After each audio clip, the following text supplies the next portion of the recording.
Happy Easter! Welcome to Hear These Words, a podcast and video series from Tequesta, Florida. I'm Sanford Groff. And I'm Jim Cook. And every week on the podcast, we look ahead at the readings assigned for the upcoming Sunday from the Revised Common Lectionary. We're in Year A. And on this Easter Sunday, we hear the Gospel of Matthew 28, verses 1 through 10, the book of Acts 10, 34 through 43,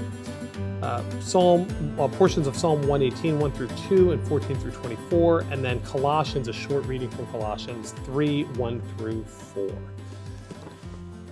it's hard to believe it's Easter already. It goes flying by. It goes by fast. And It's Lent, great. Lent goes clicking by, and Holy Week, and I must say, here we are. And Easter Day for me is I think the highlight of the entire church year. Right. I find it much more exciting than Christmas.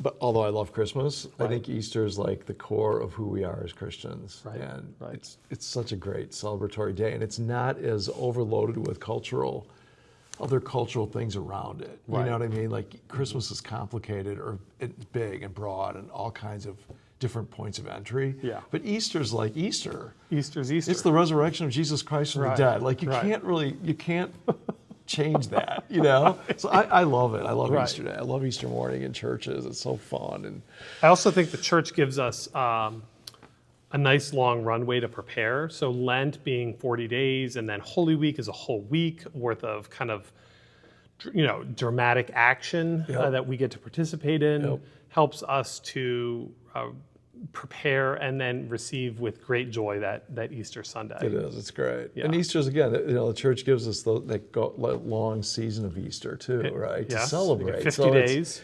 So it's as much a celebratory period as it is a one-day event. Right, You know? right. But we focus a lot on the day. Oh, we do. Because that's when everyone comes to church. Everyone comes to church, there are Easter egg hunts, and there's lots of music, and it's all Absolutely. decorated, and you have to preach a very whatever sermon for that. So Yep. that kind of appeals broadly, but also is meaningful It's truthful. and truthful. Yes. Yes. I'm interested in this reading from Matthew. It's a Matthew year. John is an alternate gospel, but we're not going to do John this year. And there are a couple things about this Matthew reading that I wanted to just start by pointing out. The first is that in this post-resurrection moment, there's a great earthquake. And it signals to me that this is big. This is big. I mean, Matthew goes, it's so big that the ground is literally going to shake. That's how big this news is going to be for the world. And I think in that way, Matthew is, pretty different from the other three Gospels, because he's basically saying this is not only a big moment, but a moment of great power for God, a moment of great triumph. And that triumph is going to manifest itself in an earthquake. And second to that, for fear of him, the guards shook and became like dead men, right? great. So if you could imagine it, the ground is shaking. They get totally terrified that they pass out, right? Yep. They're just unconscious on the ground. And there's this image, almost like a battlefield in my mind, of like these fallen soldiers, totally paralyzed, and then there goes the two Marys, who are kind of sneaking in order to see Jesus, and then the angel says, basically like, do not be afraid. He's not here, and basically like, go quickly. Get going and tell what's going on. Yeah. It's great. I always kind of laugh. The two guards, they become like dead men, but the two women keep moving. Right. They do right. not. They do not like just get paralyzed in fear. Right. Which I think is interesting, right? Yeah. I mean, there's, which is great. And then you're right. I mean, the whole thing is this juxtaposition between being terrified and being given sort of new life, and to not be afraid. And you know me. I mean, I think do not fear is one of the primary messages of the entire Bible, Right. from beginning to end. And Right. once again, we're told not to fear in the moments of our greatest trembling and earthquakes. You know, like in the moment when you're the most afraid. Right. When the earth is shaking beneath your you. life. Don't be afraid. Don't be afraid. Yeah. And Oh, yet, man. and this might show up depending on how the sermon works out. But so they left, right? They left it, and go quickly. They left the tomb quickly, and it says with fear and great joy. Yeah. I mean, I think that's kind of the Easter, and like you said, the Christian message. It is. It's that in your life you're going to have fear, but there's also going to be this great joy, and I think we do that in funerals all the time, but that these two things, while at some level opposites, right? Maybe not quite opposites, but fear and great joy are not necessarily great pals, and yet in our life that's exactly the experience that a lot of us are going to have At the same time. at the same time. Right? So you can't just look at your life in sort of isolation from one emotion to another. Right. That fear and that joy commingle. And I think the joy comes when we trust that in the midst of those anxieties, those earthquakes, that God is not going to leave us alone. Right. Don't you think? I mean, like, I'm here, Right. Even if you don't know who I am exactly, like at that point, it's the angel that's talking to him, right? The angel, yep, that's the angel. He's been raised from the, they haven't really seen Jesus yet. No. I mean, it's not until after suddenly Jesus met them and said greetings, right? And that he says, yeah. Yeah, he's the one that says it. I think when we come to Easter, and I would say this more broadly about the liturgical calendar as a whole, the liturgical calendar is meant for us to go through life, it kind of in a very scripted, dramatic, way that sometimes might feel a bit repetitive or dull or whatever. But what it's supposed to do is it's supposed to get your muscle memory, your spiritual muscle memory ready, so that when you do find yourself with your life, the ground under your life shaking, when you're afraid, that you're on the lookout for this great joy, this resurrection that's happening. Right. And remember, joy is a spiritual gift in and of itself. Right. It's not. That's right. It's not kind of happiness. No, and it's not this. It's not like a euphoric, adrenaline, dopamine hit. No. It's really a gift of the Spirit, and it's something that abides. It doesn't. It's not here today, gone tomorrow. Yeah, absolutely. So how do you then access that spiritual gift in the moment of those great fears of our life? Yeah, I think hold it. I think it's building trust. Right. That God is there, is present. And if you have kind of that trust deep down, there's always kind of the flow of joy, even amidst the fears that we all experience. So it's an amazing gift to the world when you think about what Christianity says, because God's presence is made known through suffering to get to that point where we know joy. Right. And we claim suffering as all part of God's purview, like that it comes with the territory of humanity. Right. You know what I mean? You can't avoid it. Yep. Doesn't make you unique if you've had more than you think you should have, or less than you're lucky that you've had less. It all kind of evens out, you know what I mean? Yeah, it's the suffering meter is not running. It's not running. Right. And I think the more faithful we are to Jesus, to Christ, to God, the more we suffer in some ways for the sake of others. And it's not just your own personal suffering. Right. Even if like I'm really healthy, I think I'm healthy this morning. It's a gorgeous day. It's perfect Florida weather in the spring. And you kind of drive, and you've got a job, you got little grandchildren, all that's great. But I'm suffering for the sake of this world right now. Do you know what I mean? I still don't have peace, that kind of. Right. And I think that's kind of where the Christian story goes as well. Right. So I think that's a really good point about the world and about how we can look at these spiritual realities through our own individual lens. I'm suffering greatly now individually, but then you can look out and you can look at communities like Good Shepherd, or you can look at areas like our area in Southeast Florida. You can look at the country, at the world.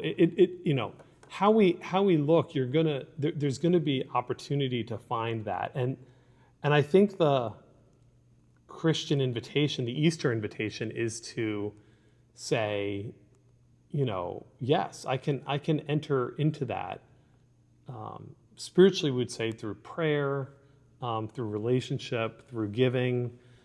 We can enter into that, and yet that actually is a way of meeting our fear in these kind of difficult moments. Yeah. And it's a way of practicing that joy Yeah. and that promise of our faith. Yeah. That, you got to start somewhere. I think if you're listening to this and you're kind of like, what are you talking about? Like, that is a valid question. You got to start somewhere, right? So I think the church, just to be kind of priestly about this, I think going to church is a way of starting. Like just going to the service, like a Good Friday service, you're gonna experience Jesus's death in a particular way, spiritually speaking and emotionally speaking too, that then prepares you in a different way for the resurrection. You're gonna feel Sunday differently when you go to Friday, Right.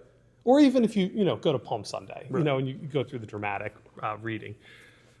But I think that's a way of starting from a practice perspective that then can map onto whatever other situation is going on out there, either in your life individually or in the life of the world. Yeah. I agree. I don't think it makes it like a slam dunk. I think it's still, you still got to do it. Yeah, but I think in some ways it's sort of said, don't be surprised, Right. really, because you've been practicing this kind of this balance between sort of suffering and the reality of our life as human beings, and then the truth of God's presence in the midst of that, and that's spoken out in the liturgy all the time. I mean, every meal we serve here is the Last Supper, right? The last meal He feeds is that meal that we participate in. So why do we think that we're not walking out into sort of a Good Friday world? Right. When we've just had that Last Supper meal, like it's like thinking you're so, it's supposed to be sort of immersive, like you kind of like what you're saying, and so it's not to diminish the power of suffering. That is, but it does provide, at least in retrospect, for many of us, some meaning in suffering. But that meaning may not come for some people ever, until they finally meet the Lord face to face. I get that, and so does God. So there's kind of no point in judging our suffering. Yeah. That somehow, if you're stuck in that place and you can't quite get over it, that doesn't mean you're not being faithful to God. Right. This is all about God's faithfulness in us. The resurrection is about, hey, you can kind of crucify me, but you know what? I'm not going away. Kind of like, and I think that's pretty helpful reminder. And I think we're very quick as Christians to judge each other and our response to that. And I think, kind of back off on that. Right. It's not a competition. No. Keep your ruler at home. No, it's not. And it's see, this is why it's great to have two people on this thing, because your pastoral side is coming out where you're meeting people where they are. They're suffering, they're downtrodden, they're oppressed, they're wherever they are, and that, as you're saying, that resurrection for them might not be something they experience very often or at all. Right. And I come at it, and I agree with that 100%. But I come at it from a little bit of a different perspective, which is a little bit more of the go quickly and tell. Like, for me, I see resurrection everywhere. Like there's just so much hope and joy, and even in the midst of things that I have not experienced that depth of darkness, I guess. But again, we're not comparing. But I have experienced that brilliance of the resurrection light. And I continue to see it in the lives of others, in the lives of the world, the communities. And that's not to diminish the brokenness of existence, of life, the sinfulness of life.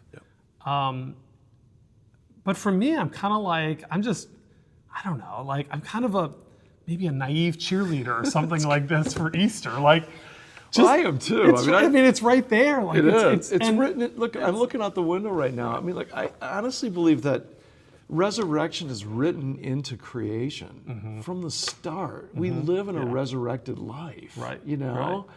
And you only need to look outside, and you don't even have to be a big environmentalist to kind of realize the sun comes up, goes down at night. You know, the leaves fall off the trees. Even down here in Florida this winter, leaves are falling off trees. But you know what? They're all coming back to life. Yeah, I've seen. All right, it's written right. It's like, so if that's true about the world that God gave us, why would it stop in the life that God gave each one of us individually? You know. So no, I definitely agree with that. And I think it's both. It's a both and, right? Our job as the church and as Christians is to walk with people in the valleys, but also to proclaim. But let me also say, that I do believe in the bodily resurrection. I was just thinking about that. Yeah. Like, it's easy to be, oh yeah, that didn't really happen because the sun rises and sun falls, you know. So resurrection, whatever that means. No, something cataclysmic happened that day. The earth shook. Right. And we as Christians believe that something unique happened in that death of Jesus Christ, who is God, as we would say, in the flesh. Right. So to live with that mystery and that, I don't really get that. That's okay. You know, I don't think anybody really gets that. Right. But to get it by then saying, well, it didn't really happen. Right.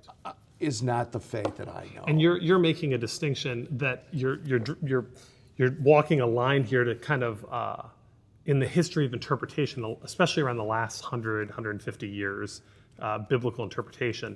Some Christian scholars and people have gone and said this is just a spiritual thing. Don't worry about the physical bodily resurrection. They've kind of leaned away from that and to say, but the trees and there's this kind of hope, and it's a little more.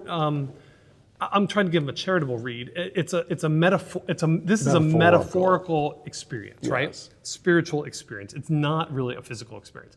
I would agree with you in putting myself in that camp of no, this is a physical, bodily resurrection, and I think very, very Matthean. I mean, it's a very Matthew way of looking at it. All four Gospels have an accounting of the physical bodily resurrection of Jesus. And Matthew in particular embodies that in the earthquake, in the lightning, in the guards. I mean, this thing is changing the physical landscape, you know, physically, literally. Yes.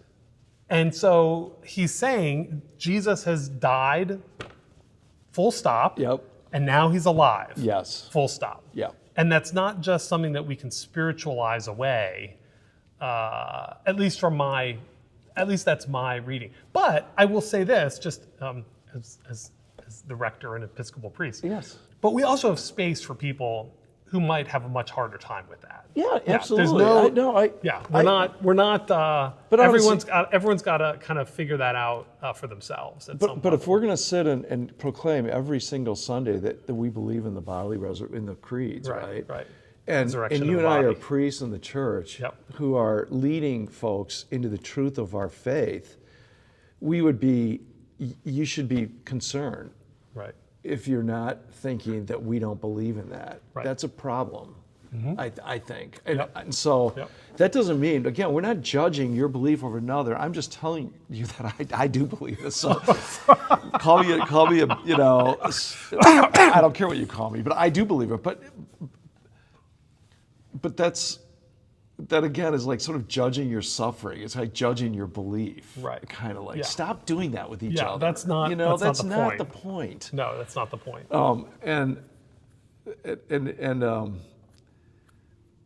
And so I think the resurrection is,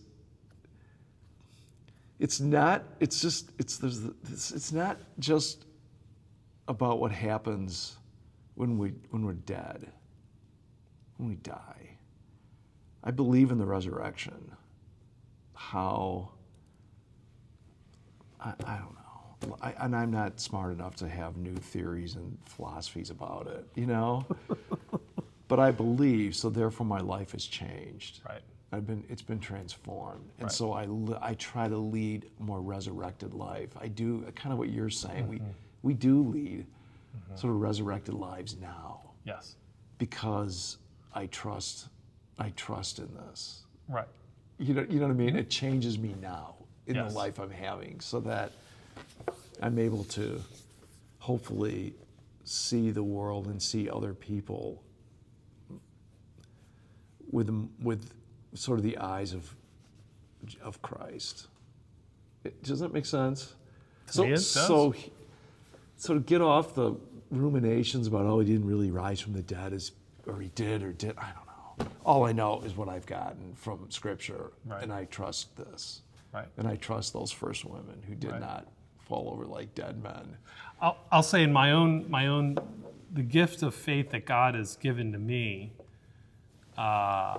is this trust, and a trust that at the end of my physical life, that is not the end for me. Yep. And that there is, for me, again, and I do have some theories, but this is not the place for that. Well, you were smarter than I am. I don't know about that. I don't think about that. He went to Duke. I don't think I just went to Sewanee. So, you know, we already know that. I don't think that's the case, but I do believe, and I trust is the most important thing, but I think, and I believe that there's a bodily resurrection on the other side of that physical death for me. But practically and spiritually, what that does for me in my faith journey is that it takes away the fear. Yeah. So I'm much more afraid about stuff happening later today because my schedule's jammed and I've got, you know, X number of things going on than I am about getting hit by a bus. Yeah. I'm really not afraid of getting hit by a bus. Right. Like, I'm not going to get hit by a bus, but that does not keep me up at night. Right. The way that a budget spreadsheet will. I agree. So for me, I mean, and some people are really genuinely afraid of death, and I'm probably more afraid of pain and suffering in the midst of dying. So for me, I think that's where this kind of intersects with the lived experience, the spiritual experience of everyday life, and then these more cosmic, metaphysical questions about, well, what happens after you physically die? Right. Well, that part, I'm actually really, I actually feel a lot of comfort in that. It's an issue of faith. You either trust God in your death, that there's more, or you don't. You can't, nobody's going to ever be able to prove that.